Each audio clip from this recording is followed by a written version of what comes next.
अमर astrology में आपका स्वागत है दोस्तों। मैं हूं अमर सिंह चौहान। आज हम चर्चा कर रहे हैं एक नए विषय पर। विषय का शीर्षक है पूर्व जन्म की अतृप्त इच्छाएं क्या इस जन्म में पूरी होगी। ये आज हमारा विषय है। पूर्व जन्म में कई बार हम सोचते हैं कोई अच्छी इच्छा तो नहीं रहेगी, बाकी जो पूर्व जन्म में मैं करना चाह रहा था नहीं कर सका। तो क्या संकेत है, इस जन्म की कुंडली में कैसे संकेत मिलते हैं। इसके लिए एक हम उदाहरण कुंडली ली है दोस्तों। ये हमने कन्या लगन की कुंडली ली है। 6 नंबर लिखा हुआ है। यहाँ भले ही 6 नंबर लिखा हुआ, लेकिन कालपुरुष की कुंडली भी हमेशा पहला घर माना जाता है। अंदर जो लिखी हुई संख्या है ये राशियाँ हैं, लेकिन ये घर पहला है। ये दूसरा, तीसरा, चौथा, पाँचवा, छठा, सातवां, आठवां, 9वां, 10वां, 11वां, 12वां ये घर है, ये फिक्स है। तो अगर आपकी कुंडली में ये दूसरे घर में गुरु हो या 8वें घर में गुरु हो, आपकी कुंडली के दूसरे घर में गुरु हो या राशि चाहे कोई भी हो, ये पहला और दूसरा घर है, और या फिर ये 8वां घर है, यहाँ पे गुरु हो, तो ये तय है कि आपकी कुंडली में आपके पूर्व जन्म में कोई न कोई इच्छा जो है अधूरी रही है। अब हमें ये देखना है कि वो कौन सी इच्छा अधूरी रही और वो इस जन्म में पूरी होगी या नहीं होगी। ये हमारा विषय है दोस्तों। तो यहाँ पे हमें ये देखना है कि यहाँ पे जो है किस राशि में गुरु बैठा है। घर दूसरा है, ये घर 8वां है, लेकिन राशि कौन सी है, कन्या राशि की कुंडली है, तो ये 7 नंबर राशि आई, तुला राशि।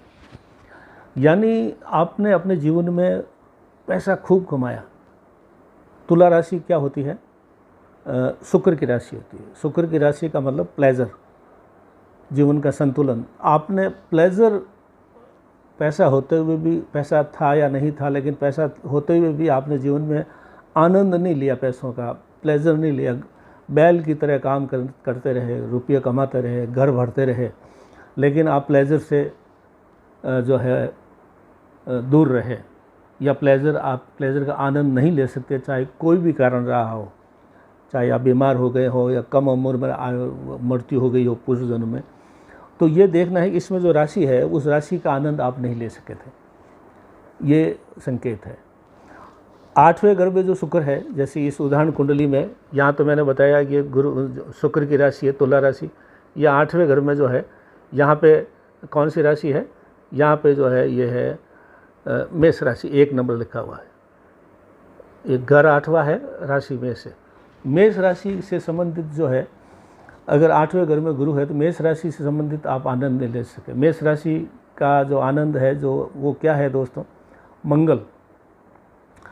आप चाहे डॉक्टर बनना चाह रहे थे, या आर्मी में जाना चाह रहे थे, या आप जो है पुलिस में जाना चाह रहे थे, मंगल के जो काम है शौर्य। आप चाहे सेनापति बनना चाह रहे थे या बड़े अफसर बनना चाह रहे थे, कौन से, बहादुरी वाले, लेकिन आप किसी न किसी वजह से वो बहादुरी का काम या वो चीज़ें नहीं कर सके। जैसे कि मैंने बताया दूसरे घर में गुरु था तो आप प्लेजर नहीं प्राप्त कर सके।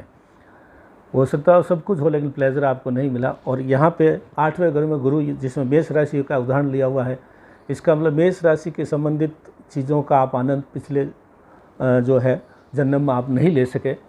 तो ये हाँ आपकी अतृप्त इच्छा है जो पूरी नहीं हुई। अब हमें देखना है कि इस जन्म में पूरी होगी या नहीं होगी। इसका सरल सा सूत्र है कि आपके जो गुरु ग्रह दूसरी राशि में और 8वीं में बैठे हैं, वो गुरु नीच के नहीं होने चाहिए, अस्त नहीं होने चाहिए, और बलहीन या अशुभ नहीं होने चाहिए। तो नीच के कब होते हैं गुरु, मकर राशि में, 10वीं राशि में।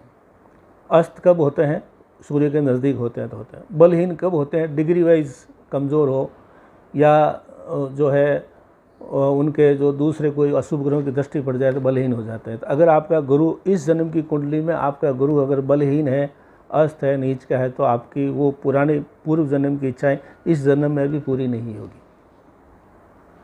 ये संकेत है कि पूर्व जन्म का जो इच्छाएं इस जन्म में पूरी होगी या नहीं होगी। अब कुछ उपाय है जो हम बता सकते हैं कि अगर आपके कुंडली में पूर्व जन्म की इच्छाएं पूरी नहीं हो पा रही है, क्योंकि गुरु अस्त है या गुरु नीच है या गुरु बलहीन है, तो आपको 2-3 उपाय बताते हैं।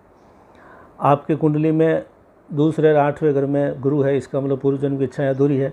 अधूरी कौन सी थी? जैसे हमने बताया तुला राशि की, प्लेजर की, और 8वें घर में मेष राशि थी, बहादुरी की, या जो काम डॉक्टर वगैरह बनना चाहते वो नहीं बचे। इस जन्म में गुरु आपके हैं लेकिन नीच के व्यस्त है या बलहीन है। तो उपाय ये है दोस्तों कि सबसे पहला उपाय है कि धार्मिक और आध्यात्मिक बने रहें।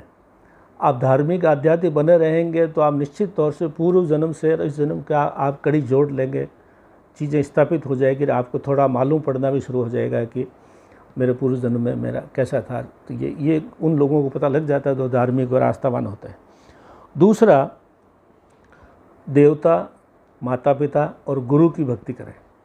ये लोग भी आपको पूर्व जन्म से चीज़ें बताने जोड़ने में मदद करते हैं, ये वहाँ से कनेक्ट करवाते हैं। तीसरा है मंदिर की साफ़ सफाई करें। कभी कोई मंदिर बन रहा हो या कोई अनुष्ठान हो रहा हो या कोई विशेष तिथि हो, जैसे रामनवमी है, कृष्ण जन्माष्टमी है, ऐसे अवसर में जो भी नज़दीक का मंदिर है वहाँ जाकर के आप श्रमदान करें, साफ़ सफाई करें। तो ये 3 उपाय जो है करेंगे तो आपको पूर्व जन्म के अतृप्त इच्छाएँ पूरी होने का, और इस जन्म में वो पूरी होगी या नहीं होगी उसका, और नहीं होने वाली है तो ये उपाय से ही आपको इच्छाएँ पूरी हो सकती है। आज का वीडियो इतने ही दोस्तों। शीर्षक था पूर्व जन्म में अतृप्त इच्छाएँ थी, तो इसका क्या संकेत है? कुंडली में गुरु दूसरे और 8वें में है, और होगी या नहीं होगी इस जन्म में वो भी है, उपाय हमने बताए। तो बहुत सुंदर विषय है दोस्तों। आज इतना ही। अमर एस्ट्रोलॉजी को लाइक कीजिए, सब्सक्राइब